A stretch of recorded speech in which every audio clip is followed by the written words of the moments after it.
Ce 26 mai 2002, la chaleur est étouffante. À 5 jours de l'ouverture contre le Sénégal, nous laissons pas mal de jus face à une équipe coréenne en pleine forme. Là encore, cette rencontre qui ne s'imposait pas va nous coûter cher. Une mi-temps chacun aurait largement suffi, puisque tout le monde est fatigué, tant par ses propres matchs en club, les divers voyages, que le climat et le décalage horaire. Mais c'est comme ça, nous battons quand même 3-2 une équipe bien préparée, totalement différente de celle de la Coupe des Confédérations. Sylvestre, Wiltor, il remet. Allez, l'occasion de... Et but, le Franck Leboeuf. L'occasion est... Sous la lucarne, sous la transversale dans la lucarne. Eh bien, écoutez, on va aller en faire un avant-centre parce que derrière, il a eu quand même quelques difficultés tout au long du match. Je marque le but de la victoire sur une passe décisive de Sylvain Wiltord. Mais les Coréens qui nous donnent du fil à retordre vont finir demi-finalistes de la compétition. Et malgré ceux qui font la fine bouche, ce jour-là, nous faisions un match des plus corrects.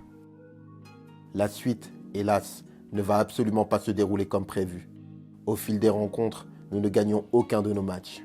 France-Sénégal du 31 mai, 0-1. France-Uruguay du 6 juin, 0-0. France-Danemark du 11, 0-2. 3 petits tours et puis s'en vont. La France du football tombe de haut ce soir après cette défaite face au Danemark, synonyme d'élimination. Les Bleus tenants du titre étaient donnés favoris. Ils terminent derniers de leur groupe et n'ont pas marqué un seul but en 3 matchs. La Scoumoun, la poisse, la déception. À quoi attribuer cette déroute? Plusieurs éléments se conjuguent. La première grosse surprise, l'hôtel Sheraton. Un grand ensemble où il va nous être impossible d'avoir un moment de tranquillité pour être au calme et nous relaxer. Il est par ailleurs impossible de sortir de nos chambres sans tomber nez à nez avec des membres de la presse qui logent dans le même hôtel que nous. Un comble, alors que nos épouses, elles, sont installées à l'autre bout de la ville, dans un hôtel où se trouvent nos adversaires, lequel joue au joli cœur, en particulier les Sénégalais.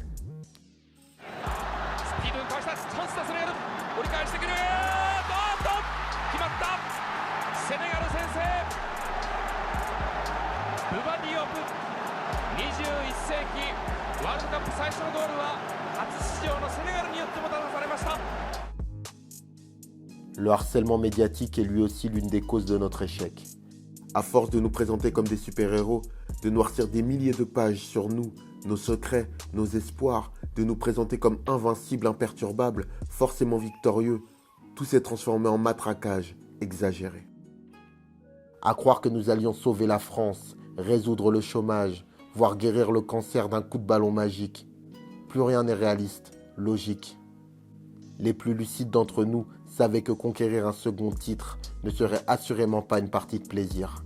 L'équilibre de 98 avait disparu. Quand j'ai constaté la folie autour de Zinedine, l'hystérie collective suscitée par sa blessure à la cuisse, j'ai compris que cette fois, d'une autre dimension, nous risquions de sombrer dans un trou noir.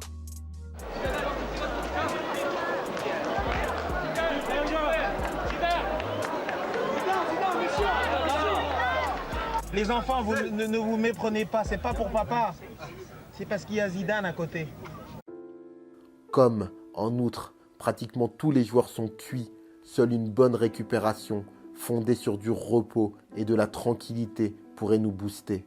Mais, à l'inverse de ce qu'avait fait Jacquet en 98, qui avait su résister à toutes les tentations néfastes, personne n'y pense ou ne s'y résout. Par ailleurs, nous souffrons d'un temps de préparation trop court et pas assez serein. Par rapport à 98 encore, il nous manque exactement 15 jours. C'est 2 semaines de mise au point rognées pour avancer la Coupe du Monde à cause de la mousson. N'étant que des hommes, si nous ne sommes pas prêts, nous ne pouvons pas gagner.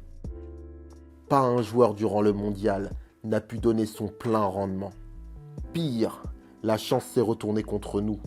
Dans un tel contexte, chaque joueur se dit que l'équipe aura beau jouer 15 heures durant, elle ne marquera jamais. Nombre d'observateurs ont aussi critiqué notre défense. Certains journaux ont même tenté de me faire porter le chapeau de tous les maux tombant sur notre équipe en suggérant que l'on me préfère Thuram pour être dans l'axe, auquel on ajouterait Candela sur le côté droit.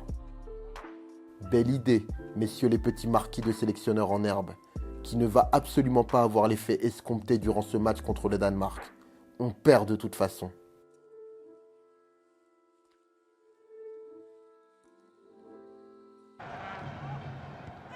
Ronkiar to his left.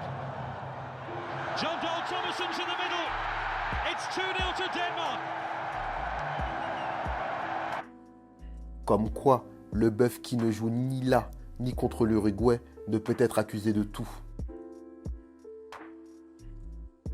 Mais il est vrai que nos observateurs placent notre attaque sur un piédestal parce que riche des 3 meilleurs buteurs des principaux championnats européens. Alors pourquoi n'avons-nous pas marqué le moindre but en 3 matchs? À cause de cette guigne qui nous a collés au crampon, de cette fraîcheur évanouie, de la clairvoyance négligée, de notre préparation tronquée. Ou encore à cause de ce paramètre essentiel que tout le monde néglige, l'incertitude du sport. Así va Recoba con el tiro corto por bajo. Bueno, se equivocaron, me parece, con Henry.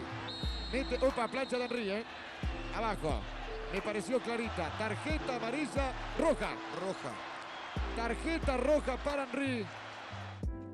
Pendant 4 ans, nous avons dominé le football mondial parce que nous étions forts physiquement, frais, entraînés. Nous imposions notre jeu et notre tactique.